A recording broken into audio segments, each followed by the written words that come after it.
While Elwyn and Ferrum uncovered a hidden passage tucked away behind the estate walls, Bastian and Rowan had less luck, at least until Rowan stumbled across a map.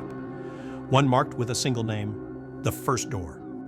After regrouping, you made your way down the narrow staircase, right into the lab, thanks to Bastian blowing the final door open with his great axe. What you found down there was nothing short of disturbing. Bloodied tools, burnt scraps of research, and an eerie blue light faintly glowing next to a sealed pod at the back of the room. So, who wants to place bets on whether that pod's got a corpse, a demon, or your dad in it? What the hell is wrong with you? I'm just saying, it's got the whole, congratulations, you fucked yourself vibe. We don't even know what we're looking at yet. Probability of the pod containing a corpse, 43%. A demon, 17%. Her father, 1.8. The remaining 38.2% accounts for variables including, but not limited to, magical entities, volatile experiments, dimensional anomalies, or a very large egg. Kinda hoping it's the egg, honestly. Why? Aged eggs really bring out the flavor. You ever had an omelet made from an egg that's been sitting in a pod deep underneath an abandoned estate for several years? It changes you. That's not flavor, that's rot. Incorrect. That is fermentation,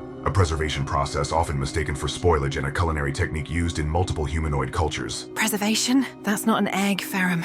It's biological horror. Oh, come on. You toss in some onions, a little salt, maybe some dried herbs. You're halfway to gourmet. Rowan is correct. The Maillard reaction can enhance flavor during high heat applications. Mold, however, is optional. You're both insane. You're telling me if a starving gnome offered you a legendary pod omelet, you'd turn it down? Acceptable risk. Pending smell. Okay, I'm done. She's got weak constitution. Ignore her. Her passive constitution modifier is within humanoid average. Statistically, she could consume half of one. What the fuck are you guys talking about? Sorry about that, boss man. Just realized that I never got anything to eat at the tavern before we left. Kinda starving right now, if I'm being honest. We'll stop somewhere when we're done. I should have had us stocked up before coming here. Don't have any potions, additional rope, or anything useful. Let's try and get out of here alive first. I'm going to walk up to Evandra and ask, do you remember anything that could help us? Your father must have told you something. With what we're seeing, it must have been really hard to keep all of this a secret from you. She doesn't respond. Her eyes are locked on the room like she's trying to piece together a memory that was never hers. I'm going to give her some time to process, but in the meantime, Reggie, what exactly am I seeing in here? There's a lot. Just give me the full picture. You take a few careful steps in. The lab's bigger than you expected, about 40 by 60 feet. Reinforced stone, old steel supports. Magic lighting flickers weakly overhead, casting shadows across a room that looks like it was either abandoned in a hurry or torn apart. Scattered across the floor are broken desks, overturned tables, and scraps of paper charred around the edges. Alchemical equipment lies in pieces. Some of the tools are stained. What with, you're not sure. There's a bookshelf off to your left. Most of it's ruined, but a few books survived the damage. Along the stone walls, you notice symbols carved into the surface. Not decorative, more like they were carved with urgency. Some are faded, others still glow faintly. You can't make them out from here. To your right, there are shattered containment chambers, empty, some broken. In the back corner, you catch a flickering light. Beneath it, you see a mess of cables runs toward a large shape at the rear of the room. A sealed pod, frosted glass, humming, just loud enough to feel in your chest. And above it, you can just make out something carved into the wall. But you're too far to tell what it says. First off, I want to head towards the papers, the alchemical gear, and whatever those stained tools are. See if there's anything that might have survived. Roll investigation. Fuck yes. That's a nat 20. Nice. You crouch near the overturned desks and start carefully shifting aside the scorched papers and broken vials. You're methodical, focused, and lucky. One of the drawers collapsed under the weight of a snapped table, but tucked underneath it, half buried in ash, you find a thin metal case. It's half melted shut. Takes a little leverage, but with one of the bloodstained tools nearby, you pry it open. Inside, stacked lab notes, mostly burned, but one envelope survived. Sealed, no name. You open it. The letter's clinical. Cold, reads like a log entry. Subject 3 remains intact. The others were extracted per schedule. Our final retrieval, under Velthar directive. No resistance, no failure. Freefall protocol proceeds until the voice confirms a viable replacement. Duplication from the originals remains slow but effective. Genetic integrity of Subject 3 continues to degrade. Possible rejection from the core template. Advise retrieval of backup soon if freefall units are to remain viable. You flip through the rest of the notes. Most are alchemical entries, not weapon formulas, not healing agents. This was about enhancement, preservation, control. Terms like synthetic reinforcement, blood trigger response, template degradation, not something you'd see in any normal lab.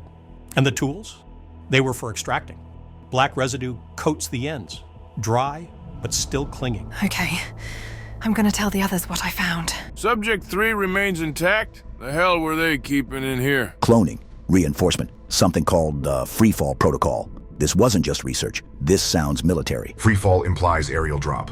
Velthar directive could mean to engineer and replicate certain subjects. So they're just growing people in pods now? Growing is the incorrect term. These were constructed, designed. And the others were extracted already. We're just getting more questions than answers at this point. So who or what is Subject 3? And where the hell are the others? More importantly, who the hell is the voice? The note said, voice confirms a viable replacement. Statement implies leadership. Possibly theological, possibly singular. Yeah, okay. That part's not sitting right with me. What the hell is this Velthar directive, exactly? Reggie, do I know anything about either of those names? Velthar or the voice? Roll me a history check. 14 total. You've never heard of Velthar in any official capacity. Not a noble house, a guild, nothing recorded in history books. But the name does ring a bell.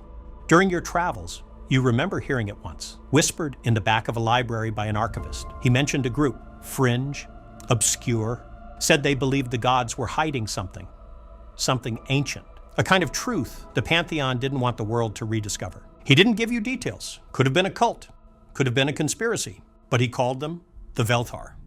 As for the voice, nothing. Just an ominous name with no trail behind it. That's all I've got. A whisper in a library from a man who didn't even want to say the name aloud. But if it's true, Velthar believed the gods were hiding something big. Hiding what, exactly? No idea. He didn't say. Maybe he didn't know. But whatever it was, it terrified him. Not just the idea of what the gods were hiding, but what Velthar might do if they ever found it. If this group believes they're uncovering truth, then whatever they're doing here, it isn't just about power. It's about ideology. An ideology with sufficient resources can often be more dangerous than raw ambition. It can justify any atrocity, so long as the end is deemed righteous. I've heard of cults chasing relics, but this wasn't that. This was organized, coordinated, a movement that saw faith as the lie and believed it had the right to correct it. You think they're actually following someone? If they are, then that someone might be the one calling the shots. And that means this. Everything here wasn't a rogue cell. It was an order. Then the experiment in the pod could be a result of that order. There's gotta be more in here somewhere. Something that connects this mess. Let me take a look at those symbols written on the walls. Do they mean anything to me, Reggie? Roll me either an Arcana or Religion check. I'm pretty mediocre at both of them, so I'll just roll Religion. Ferrum, maybe you should roll too? You're actually proficient in this. Appreciate the vote of confidence, Elowen. It is a logical suggestion. You have previously admitted to a lack of expertise. I said mediocre, not useless. Statistically, mediocrity has underperformed in 63% of our past encounters. And yet, I'm still here, which makes me efficiently lucky? Anomalously durable, possibly divine interference. You might have a point there. As stated before, I trust your judgment, even when your methodology is unorthodox. But I will roll as well, for data integrity. Thanks, I think. A goddamn 4? 19. Rowan, you squint as hard as you can at the wall and you don't recognize anything. One of them kind of looks like a sun, but also kind of like a pancake with nails in it. There's another one that might be a hand, or a really bad hand drawing of a spider. You have absolutely no idea what you're looking at, and the longer you stare at it, the more it just pisses you off. Ferrum, you examine the wall with precision. Where Rowan saw jack shit, What? you start spotting patterns.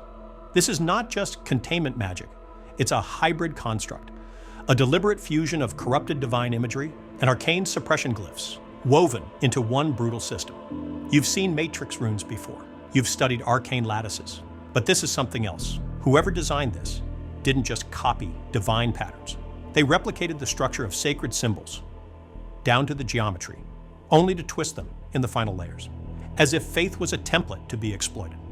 From a distance, they mimic holy wards, symbols you might trust, even revere. But step closer, and the distortion becomes clear. The divine curves are sharpened, symmetry fractured, the language of protection rewritten into something hostile. These weren't made to protect anyone. They weren't meant to keep something out. They were meant to keep something in. The Matrix is designed to grind down the subject within, day by day, to suppress, to reshape, and ultimately to erase. What you're looking at isn't just arcane cruelty. It's punishment by design. Someone built this place, not to study what was inside, but to break it. These symbols are not divine. They are engineered, a layered fusion of corrupted religious imagery and containment glyphs. Whoever made them replicated sacred structure to create a false sense of familiarity, then fractured it. They are not meant to repel intruders. They are meant to bind something inside, and not passively. The Matrix is designed to degrade the subject over time. This is not a seal. It is an ongoing punishment. You mean they were trying to break it? Mentally? Correct. This Matrix is a recursive loop, spiritual, psychological, and arcane. Each symbol adds pressure to the subject's identity over time. Faith becomes distortion, memory becomes doubt. It is designed to hollow out resistance until only compliance remains. So they built this whole place just to tear someone down from the inside. Affirmative. Every layer of this system has a purpose. It mimics sanctity to create compliance. It rewrites the environment, so the subject feels wrong for resisting. And over time, that wrongness becomes surrender. That's not just a prison, that's a crucible. They weren't afraid of what's inside. They were trying to reshape it. Into what? A weapon, a servant, anything that obeys. And if it didn't? Then the system would grind him down until it did, piece by piece. This means the person inside survived it. The suppression wasn't total. But if they resisted, what did that resistance cost? Unclear. The Matrix may have stalled because the subject's will was incompatible, too fixed, too focused. The protocol was likely calibrated for subjugation, not martyrdom. So it's just been stewing in this anti-holy blender for years, and it's still breathing? That's not just strong, that's unnatural. What kind of willpower survives that? The dangerous kind. Ferrum, with me, let's check the pod and those containment chambers. Understood. I will examine the monitor and the inscription above it. If there is data, intact or fragmented, it may provide additional insight on this lab's purpose. What can I roll for that, Reggie? I'm going to have you roll a straight intelligence check. This isn't about spotting something. It's about parsing old tech. If you've seen anything like this before, or can reverse engineer the interface, it'll come down to raw processing power. 21 total. Ferrum, you step up to the monitor. The screen flickers. Low power, no arcane input crystal. Just a hexagonal interface built for touch. But you've seen systems like this before. Not exactly, but close. Arcane logic latticed over a structural UI. Primitive, but efficient. The Velthar weren't guessing. They designed this. You start tracing the blinking patterns. It's not just flickering at random. It's pulsing, a feedback loop locked in standby. You tap in. It resists you for a second, then caves. First, the logs. Log A7D4. Subject 3 stable. Neural imprint at 89% retention. Physical calibration remains within acceptable deviation. Cloning matrix reset initiated for subject 1, pending voice clearance. Log A, 7D5. Security override engaged. Exit protocols locked. Extraction team dispatched. Pod integrity critical. Reinforcement requested. Repeat. Containment breach possible. Log A, 7D6. Terminal access limited. Voice key disconnected. Awaiting transfer. Remaining subject locked under independent sequence. Log A, 7D7. Project parameters remain within containment margins. Should primary assets fail, Freefall Protocol remains the only authorized contingency, standing by for escalation signal. It doesn't stop there. You catch another anomaly. A segment of the system is locked, but not by code, by identity. It's waiting on something called a voice key, not a passphrase. Someone or something the system was built to obey. You back out and check the pod status. Still powered, still sealed. No name, just a tag burned into the system. Subject 3, final node. The logs say it was scheduled to auto-wake, but something froze the cycle. Like the lab shut down before it could finish. Or someone intentionally stalled it. One last thing. You catch a strange power flow under the system, faint but consistent. There's something drawing energy beneath the terminal. Hidden, purposeful. Then the screen cuts out. You finally read the inscription above the pod. and it reads, "Truth cannot be contained. It must be broken open." The system recovered 4 logs. Subjects monitored. Containment breached. Terminal override and freefall protocol confirmed as last contingency. Standing by for escalation? That means they hadn't even activated it yet. Correct. This was the preparation phase. That pod in the back. Whoever's in there, it's not just part of an experiment. It's part of an insurance policy. Who the hell cashes in on a backup plan like this? Reggie, I go up to the pod, and I want to try to see what or who exactly it is we're dealing with. I'd like to try and see for myself, too. Give me perception checks, and anyone else stepping up can roll too. Just a heads up, you're going to need a high roll to see past the thick frosted glass. I'm giving guidance to Elowen since she's got the best eyes here. Thanks for remembering, buddy. A simple thank you would have been fine. 6. 23 total. 13. Bastion, you lean in, eyes narrowed, but the frost isn't just fogging the view, it's distorting it. The shape inside's too vague. Could be armor, could be reflections from the crystal tubes wired around it. You're a tactician, not a glass cutter, so you step back, unsatisfied. Ferrum, you run a brief internal scan, attempting to extrapolate depth and shape based on light refraction and temperature gradients. But between the containment field interference and your less than stellar angle, the data's inconclusive. The most you get is that something is inside. Elowen, you step in closer and you find the one spot where the frost thins. You tilt your head, adjust your footing, and squint. Then you see it. Outlined in pale blue light is a figure. Upright, still. Suspended in a translucent fluid, wearing armor, dark plating, with curved shoulders and a segmented chest piece. Heavy duty, purposeful. There's a visor, cracked, no light behind it, no movement. But this doesn't feel like someone trapped. This feels like someone waiting. Whoever or whatever is in that pod. It was meant to be deployed, and you're looking at the moment it almost was. There is an actual person, a soldier, suspended in that pod. Wait, what? You mean someone's actually in there? Breathing? Alive? Yes! We are in way over our heads here. This isn't some lost artifact or petty crime ring.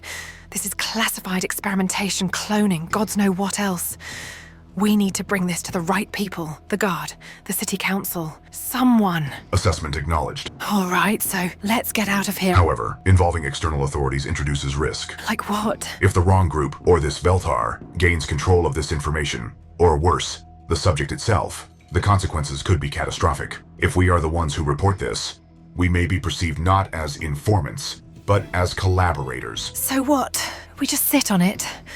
Let it rot here until someone else finds it? Now, hold on a minute. I don't think that's what he's saying. I propose strategic containment, preserve the subject, secure the location, delay outside involvement until... Until what, Ferrum? Until someone tracks us down and kills us for digging too much? Elowen, just let him finish. No, Rowan, we don't get to strategically contain a science experiment in a secret underground lab. We do not have the means for that. What we do not have is options. If we hand this over to the wrong people, it could vanish. Or worse, get used. And if we don't, what then? We babysit this guy while some secret war brews around us? The subject may possess knowledge critical to understanding Velthar's objectives. His containment could be key to... He's a soldier, not a message in a bottle. You think I don't see that? I do, but we're already in it. We stepped into the deep end and didn't check if there was a bottom. Regardless of intent, our presence here is already noted. To proceed is dangerous. To retreat is to relinquish control. Control of what? A man in a tank and a room full of half-burnt notes. We're not some covert task force, Ferrum. We're barely a team. Then maybe it's time we start being one. Look, I don't want to be part of another cover-up. I've seen what happens when things like this get buried. People don't just get hurt. They disappear. You're talking like we're in charge here. We're not. And who is? The Guard? Council? You trust them with this? Statistically, institutional systems are prone to corruption when exposed to power without oversight. Thank you, Ferrum. Gods, I can't believe this. Elowen? We are not the heroes here, Rowan. No, we're not heroes. We're 4 people who got pulled into something deep, violent, maybe bigger than we'll ever understand. And yeah, we could walk, right now, pretend we never saw any of this. But the world won't, because what they made down here isn't staying buried forever. You think the Guard's gonna help? The Council? They won't believe us. They'll dismiss it, cover it, or worse, weaponize it. And I am not letting this fall into the hands of anyone who only sees power where we saw suffering. I didn't come here looking for a war, but it looks like one found us. Maybe we're not ready. Maybe we're not enough. But we're the only ones who know the truth. We saw the pod, read the logs, heard what this place is capable of.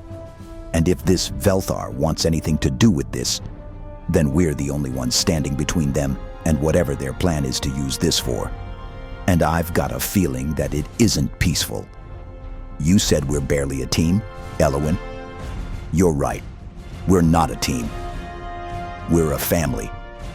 Elowen, your eyes see what others miss, and your stealth is near perfect without question. Farum, your intelligence is beyond comprehension, the envy of scholars and nobles alike. Rowan, you may not trust yourself, and you may be impulsive, but you've got more heart than any soldier I've worked with. And me? I'll make damn sure none of us fall. Not while I'm still breathing. Velthar wants silence, wants fear, wants obedience. They get us instead. So if you're scared, good. Means you still feel, and you understand what's at stake. But if you're ready, then stand beside me, because we're not the ones who run. We're the ones who end what should have never been started. We finish this together. All right, show's over. Go touch grass or something. Or touch that subscribe button. Less dirt, more us. Way cleaner than what I usually touch. So, yeah, solid advice. You're already this deep into our mess. Might as well hit the button and stay in it.